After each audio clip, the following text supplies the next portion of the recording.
I often wonder if I'm an ideal husband. I have a demanding job and sometimes I come home a little down in the dumps.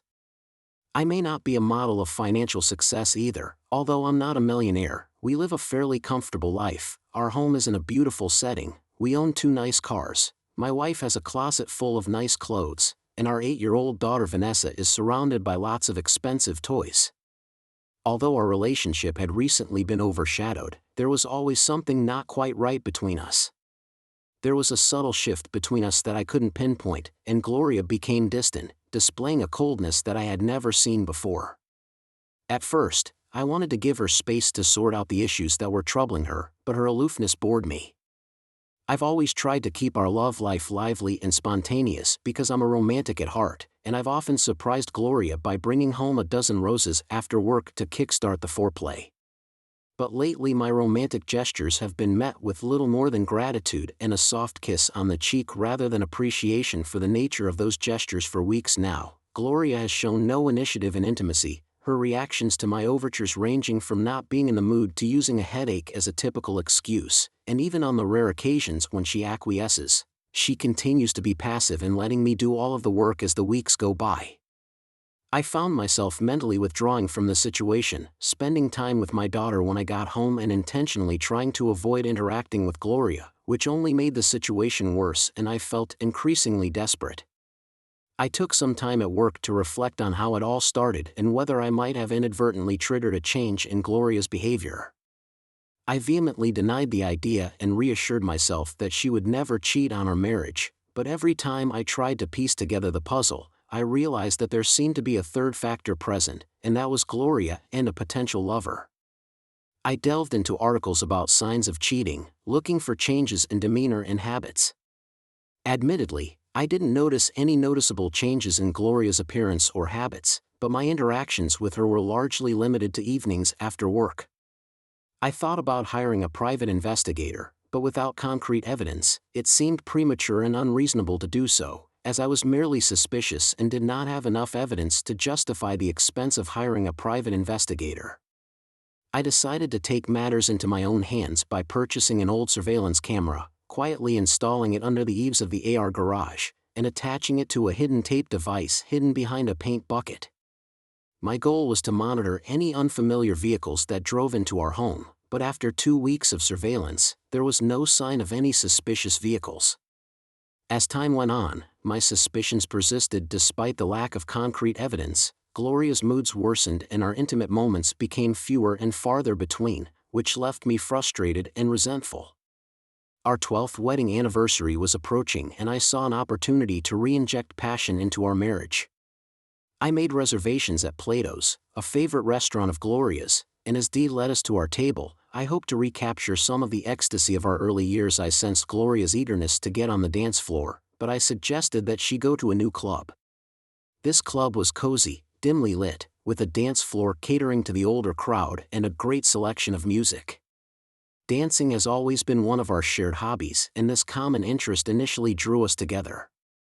We had a few drinks before gracefully gliding onto the dance floor and showing off our moves in a nostalgic way that felt like a throwback to the olden days, and we both reveled in the moment. As I watched my wife move gracefully across the dance floor, my mind lingered on the intimacy that was about to take place. His eyes were glued to Gloria's every move. I felt a pang of concern when I observed what seemed to be a momentary exchange between them. Did they know each other? I couldn't shake the feeling that the man's gaze had lingered on me with a hint of smugness, and although the setting was purely a ballroom, I wondered why he was their soloist until it occurred to me that his companion was likely to be in the restroom as Gloria was, spying on the man while waiting for Gloria to return. When Gloria asked me to get another drink, I hesitated, thinking about how uncomfortable it made me to sit alone while I waited for her at the bar, drawing the attention of the barmaid. I couldn't shake the look of disappointment in Gloria's eyes as the young waitress came up to take our order. My question caught Gloria off guard for a moment, and I think I detected a hint of panic in her eyes before she quickly regained her composure. Gloria quickly denied it. "Honey, I don't know what you're talking about, I haven't exchanged glances with anyone." I hastily interjected, my tone revealing my displeasure. His reply was mocking. I was talking to this lady, he retorted with a sneer. Yes, this lady is my wife and I decide who she dances with. Gloria interjected in an attempt to ease the tension. She gently admonished, Darren, you're being rude. Do you know this man? I don't know what's going on between the two of you, but it's just disrespectful for him to approach my wife without even knowing me. Mr. Lonely attempted to interject, but I quickly cut him off. Do you mind? I'm talking to my wife, and I certainly don't need your opinion. If he had asked me if I minded the two of you dancing together, I might have considered it, but there's no chance of that now, I declared firmly, my frustration evident. Darren, you're being silly, Gloria retorted, impatience now tinging her tone. I'm not your slave. If I wanted to dance with someone else, I would. I couldn't believe my wife was talking to me in such a disrespectful way. Gloria, it's our anniversary and I'm trying to have some fun, but you sitting here watching you dance with someone else is not the kind of fun I want, especially after I asked you not to dance with him. But if you do dance with him, you better let him take you home too, because I'm leaving after 12 years with him, and I can easily tell by the look on Gloria's face that she's in the mood, despite her outward anger. Her words break through the tension, and the asshole breaks out into a smug grin, and he extends his hand to Gloriato, who takes it, and then and they're off toward the dance floor. Gloria, I was already a couple blocks away when my phone rang. Where the hell are you? Gloria's voice sounded remorseful on the phone. I was heading home to pack. Why did I answer her like that? I don't know yet, but I need to get away from you, I said firmly. I'm at the end of my rope. You can't be serious, Darren. It's just a dance, for God's sake. Are you really going to give up 12 years of marriage for this? I haven't caught you in an adulterous relationship yet, but I strongly suspect that you are cheating on me. Maybe it's the idiot you just danced with. I saw the way you looked at each other when you went to the restroom, and when he approached our table he treated me with the same disdain that a man would show to the husband of the woman he was having a relationship with. I really love you. I respect you. I swear there is nothing going on between me and that man. I would never cheat on you. Why would you think that?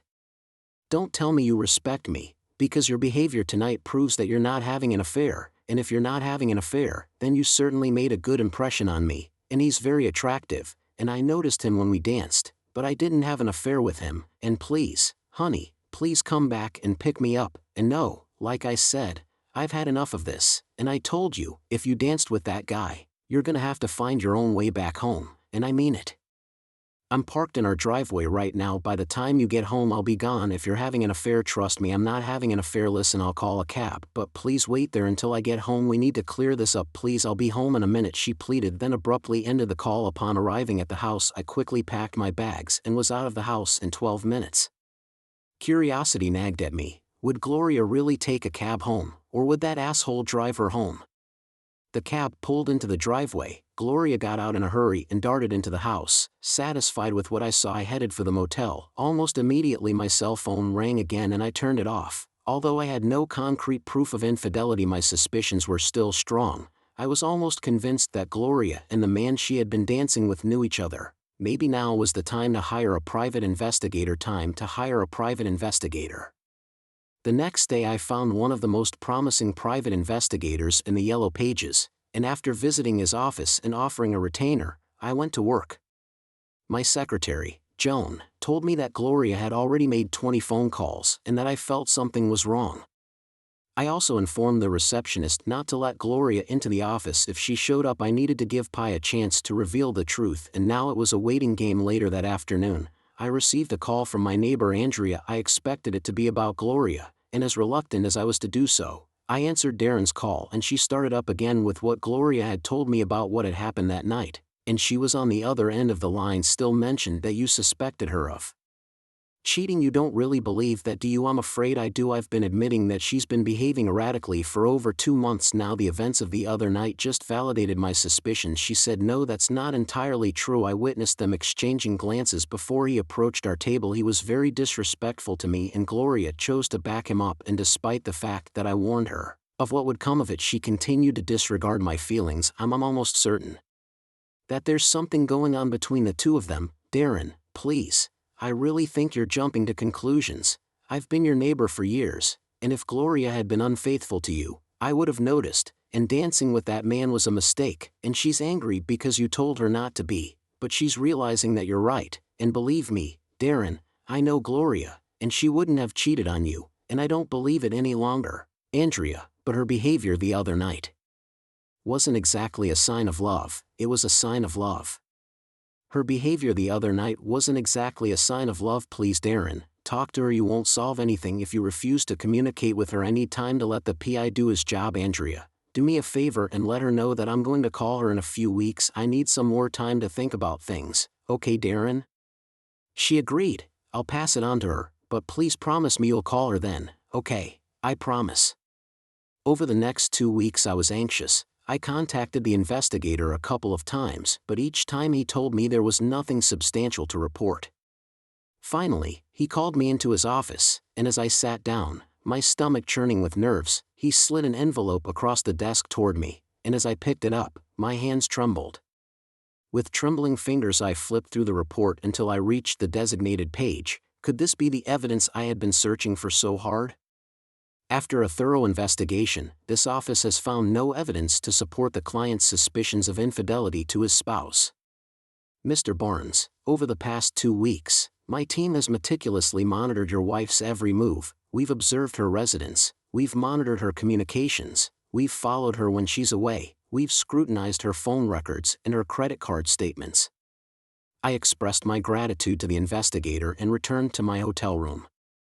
I knew I needed some more time to organize my thoughts, and over the weekend, as I carefully considered everything that had happened on Monday morning, I felt I was ready to make a critical phone call.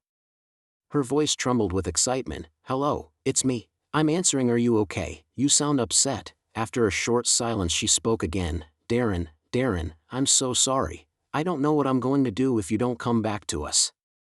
I don't respect you, and I don't know why, because I do respect and love you. And I promise, Darren, that if you give me another chance, I will never make that mistake again.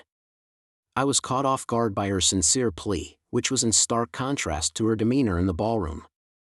She asked me, her voice tinged with desperation, "No, Gloria, I'll be back," I promised her, "but only on a trial basis. I want my wife back, the woman I fell in love with, the woman I married. She's here, really, Darren, she's here waiting for the man she loves," Andrea insisted, her sincerity overflowing. "Let's just wait and see." After everything I've been through, with her attitude, her lack of intimacy, her lack of respect, I can't trust her completely yet, Gloria, not yet. I need to go to the motel after work to pack up my things, but I'll be home tonight, I told her. Before Gloria spoke she paused, her voice filled with remorse. "I love you, Darren. I'm deeply sorry for the way I've treated you. I don't want to lose you." Despite what she said, I can't get past my reservations. I'm still upset. Despite all the evidence to the contrary, I still couldn't shake the feeling that Gloria knew the man in the ballroom.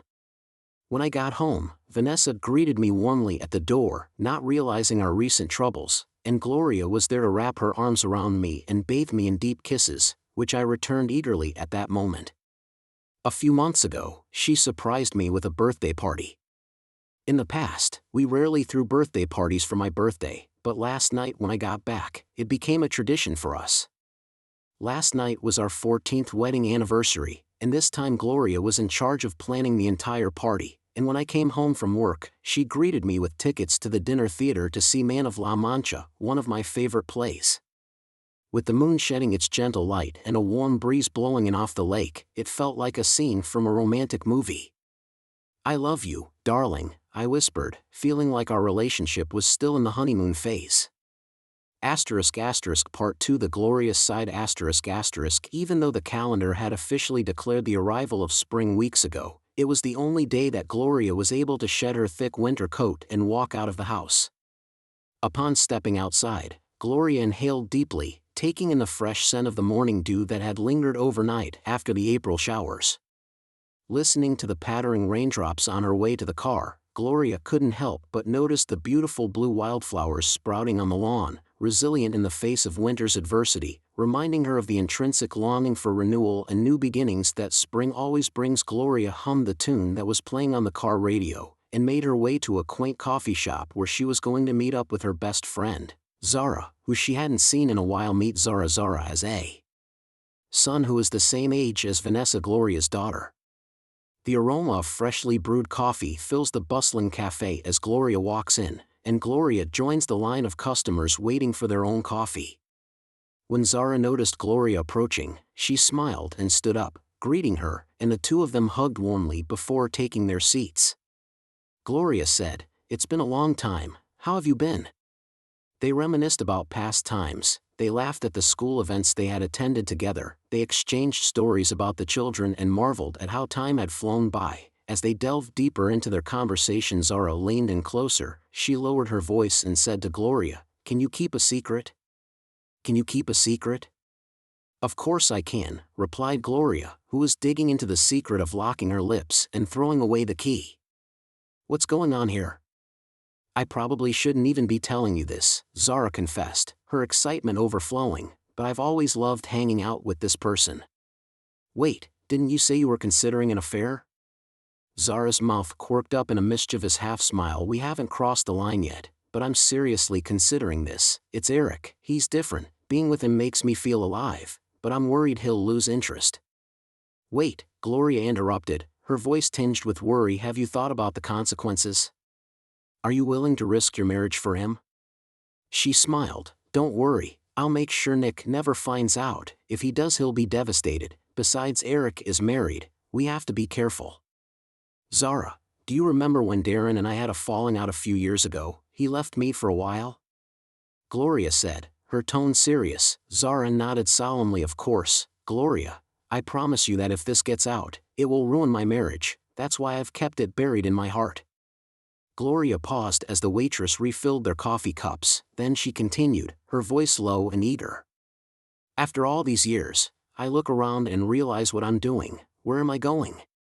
It's not that I don't love your husband, I love Darren with all my heart, but all of a sudden something seems to be missing. I'm starting to feel like I'm slipping into a mild depression. Nothing is exciting anymore, not even sex, and it's no one's fault. Darren does everything he can for me, especially in the bedroom, and I should be ecstatic. But nothing seemed to cheer me up, not even school activities." Gloria took a moment to sip her coffee and gauge Zora's reaction. Seeing her friend's focused expression, she continued, "Then I met Lewis Hugh." "You were having an affair?" Zora asked, her voice barely above a whisper, and Gloria nodded solemnly. With a heavy sigh, she added, "I was in that little grocery store on Marshall Avenue one day, and there he was. And oh, Zora, he was absolutely gorgeous, with sandy blonde hair and stunning blue eyes that sparkled like Robert Redford's.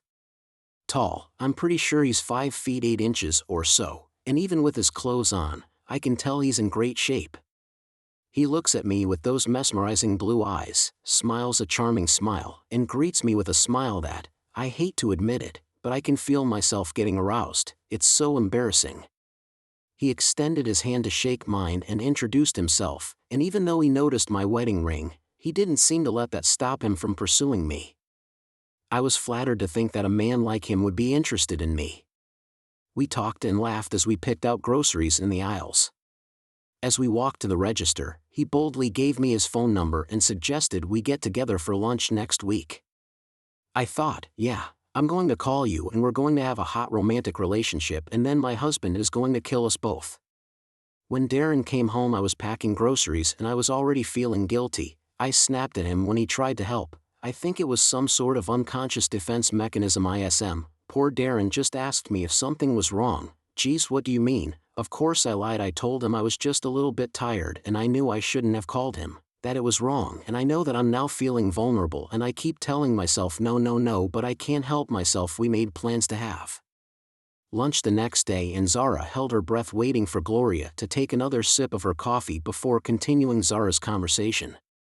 In the middle of our conversation, Luis reached across the table and took my hand in a firm grip, and I had the urge to get intimate with him, but a nagging sense of guilt, or maybe it was just pure fear, made me hold back, and no matter what, I just couldn't bring myself to act on it. I foolishly fell for it and found myself resenting my husband without even realizing it. Lewis skillfully manipulated me into believing that Darren didn't appreciate me. Gosh, Gloria, your situation sounds a lot like mine, Sarah said. And that's exactly why I'm going to share this with you, Zora. I want you to understand what your man could have gotten you into. Is he starting to mention Nick yet? Naturally, you're starting to think about that yourself, aren't you, Zara? Surprisingly, when Darren left me, he mentioned that he and I hadn't been in touch for over 2 months, and I didn't even realize it. As Gloria recounted her experience, She could see a flash of realization in Zora's eyes. Think about it, Zora, what kind of man would have an affair with a married woman? Can you imagine Nick doing something like that?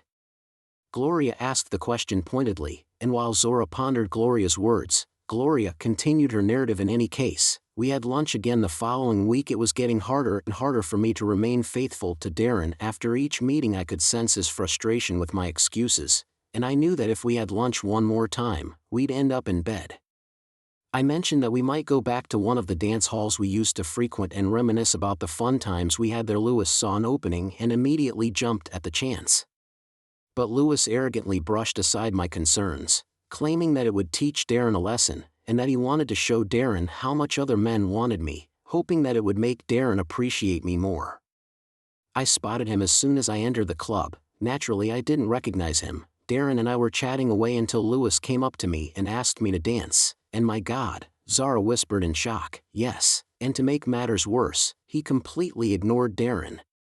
On top of that, he completely ignored Darren and was even rude to him. Naturally Darren was furious and gave me an ultimatum that I couldn't dance with Louis, and you know how stubborn I can be at times. I was furious and insisted on dancing with him, and Darren warned me he wouldn't be around after we were done dancing. But who would take such a threat seriously, right? Zara observed Gloria's eyes fill with emotion as she continued. When we got on the dance floor I confronted Louis about his behavior towards Darren. I asked him why he was being so disrespectful, and he replied that he wanted Darren to put himself in his place. Of course, Louis had held me close the entire time we were dancing, but at the time my biggest concern was whether Darren was watching and if he would get even more upset. When I got back to our table I saw Louis following me and I wondered what he was doing. He said he wanted to apologize to Darren. I had a bad feeling that he wasn't apologizing at all. Instead, I suspected that he wanted to continue to stir up trouble between Darren and me. Zal asked in disbelief, why would he do that? I guessed that since he hadn't succeeded in seducing me yet, he would be trying to create discord between Darren and I rather than what I thought he was doing. He was hoping that I would turn to him for comfort and that he would comfort me in bed before the night was over. When the waitress came over, he took the opportunity to order us drinks. Just then she asked if we wanted another order. I was stunned that Darren had settled the bill before leaving Zara. I couldn't believe he had just abandoned me. Gloria's pain was palpable as she told her story. You shouldn't have to tell me all this, Gloria, Zara said, her voice full of sympathy and angst. Maybe we should just stop there. No, I need to tell you everything, Gloria, Zara insisted, her determination evident. You need to get the full picture, it's important.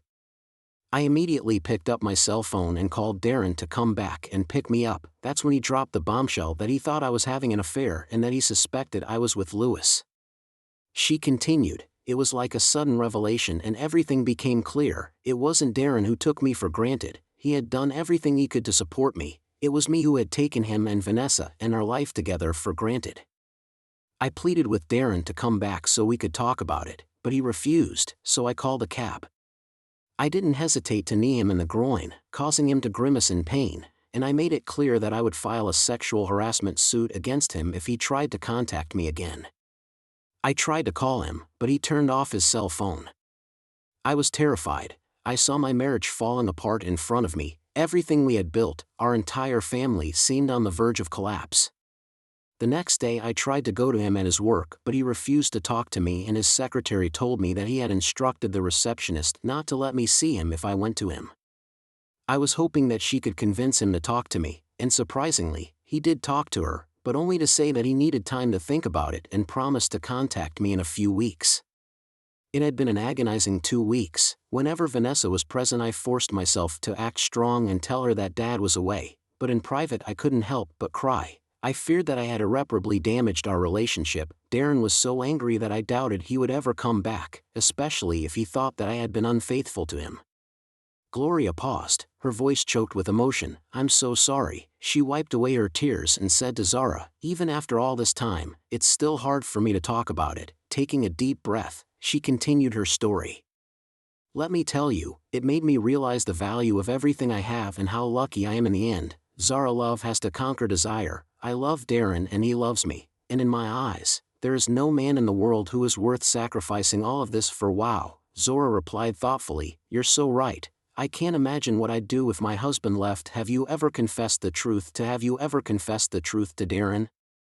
I live in constant fear that one day he will find out the truth, but since the day he came home I have tried to be the best wife I can be and no longer take him or our marriage for granted. Every day I thank my lucky stars for what I have and I express my gratitude to Darren with passion. I am so grateful that you shared your story with me, Gloria. You saved me from making a huge mistake. Thank you. The two girls chatted for a little while longer and then made tentative arrangements to meet up next before saying goodbye to each other. When Darren returned from work, Gloria welcomed her husband with warm hugs and kisses, never having spoken of their challenging married life before that day. That night, with Darren sleeping peacefully beside her, Gloria turned on her side and propped herself up on her elbows as she studied the lines on Darren's face, each one a testament to the passage of time and the memories they held. "I thought you were asleep," Gloria whispered. "I was actually lying here trying to think of what to get Vanessa for her birthday," he replied. "You know what she really needs?" Gloria asked, "A little brother or sister?" "Her birthday is in 2 months, honey, shouldn't we get started?" Gloria teased Darren and Darren's smile grew instantly. At the end of the celebration, Gloria and Darren present their daughter with yet another great gift and the happy news of a baby brother on the way. Thank you for taking the time to listen to today's story. If you enjoyed it, please consider bookmarking and subscribing, and if you haven't already, feel free to share your thoughts on these events in the comments below.